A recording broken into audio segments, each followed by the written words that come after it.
Yung bagong paninira kay Vice President Sara Duterte, ala na. Booking na.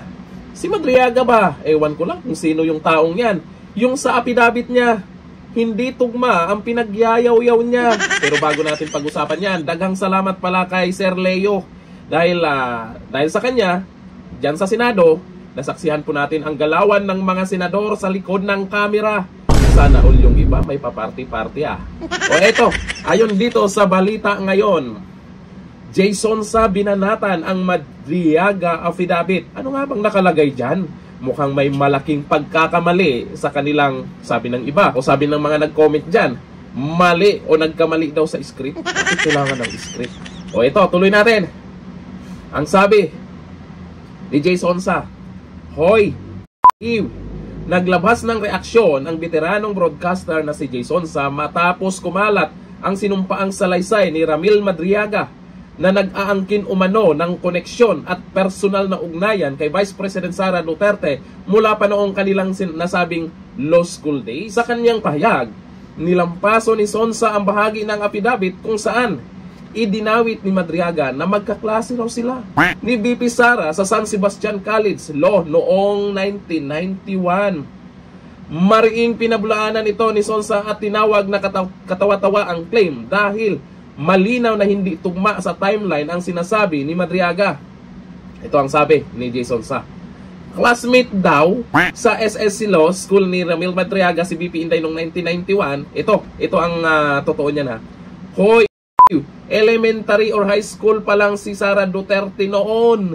Dahil dito, marami ang kumwestiyon sa kredibilidad ng iba pang aligasyon sa affidavit, lalo na isa sa mga pundasyon ng salaysay ay umano'y matagal na niyang ugnayan sa pamilya Duterte. Nagpa-picture lang, matagal na ugnayan ka agad. Sino kaya ang direktor dyan? Sa tagal po na sinisiraan itong mga Duterte, ngayon lang ito magsalita, tapos hindi patugma yung pinagyayaw-yaw niya dyan sa affidavit na yan. Bakit? Malapit na ang 2028. Teka, naalala ko nakaraan, sabi ni Trillanes, meron daw maghain ng kaso kay VP Sara sa ombudsman, tapos ito may lumabas. Trillanes, alam mo ba to tungkol dito?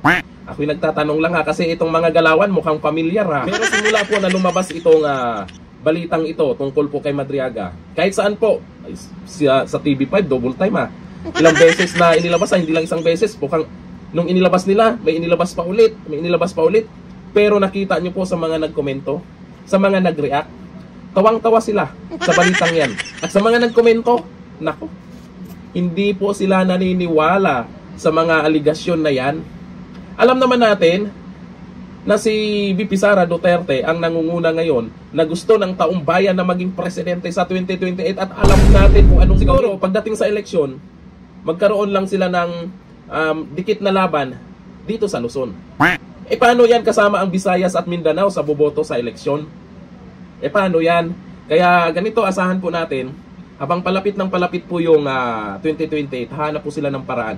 Paano siraan, tapos may mga kaso-kaso na naman. Tapos yung mga kaalyado ni VP Sara, ay marami namang paninira ang ginagawa nila. Kasi malamang, pag si VP Sara tumakbong Pangulo, sino ang gagawin niyang Vice President? Siyempre hindi nila kakalimutan yan. Kasi kung sino yung dadalhin ni VP Sara bilang Vice President, sure win talaga yan. Kaya malamang, habang sinisiraan itong si VP Sara Duterte, merong ibang paninira din. Lalo kay Senator Marcoleta. Sinisiraan na rin, di ba? Kasi may mga nagsabi pwedeng i-Vice President. Meron din kay Senator Bongo, di ba? May pakalat din po si Trillanes na itong nakaraan. Kasi pwedeng maging Vice President itong si Senator Bongo. Paano kay Senator Robin Padilla?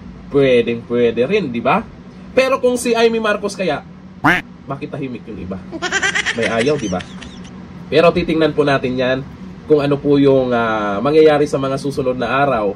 Dahil asahan naman po natin, maglalabasan po yung iba't ibang paraan para lang siraan ang number 1 na gusto ng taong bayan. Kaya ito yung mga nag-comment dyan sa sinasabing hindi daw tugma na affidavit ni Madriaga. O sabi ni Santiago Jolie, magtanim lang naman ng witness, hindi pa pulido ang script. Script daw Sabi ni City Rarma, Change the script, mali, double time. Ayun po yan sa kanila. Sa mga nag-comment, makikita nyo po dyan sa balita ngayon. Yan mo yung mga nag-comment dyan. Sabi ni Basilio Pepito, bakit kamo na laging sinisiraan si VP Sara kahit siya ang nangunguna sa mga presidential survey, kaya binanatan ng gusto, hindi sila lumalaban ng patas. Alam naman natin sa politika, pag yung kalaban na hindi talaga nila kaya na tapatan, maghanap sila ng paraan. Ganun lang naman yan, pero ang taong bayan, papayag ba? Nagaganyan-ganyanin lang si VP Sara? Dahil dyan sa ginagawa nyo, alam nyo naman yung mga Pinoy, kung sino yung binubuli, sino yung sinisiraan, yun ang kinakampihan. Dahil sa ginagawa nyo, habang palapit ng palapit yung 2028, lalong tataas lang ang trust rating ni VP Sara. Bakit kaya naglakas ng loob magsalita itong si Madriaga? Ano kayang dahilan? Comment tayo dyan. Hanggang dito na lang. Thank you. Bye-bye.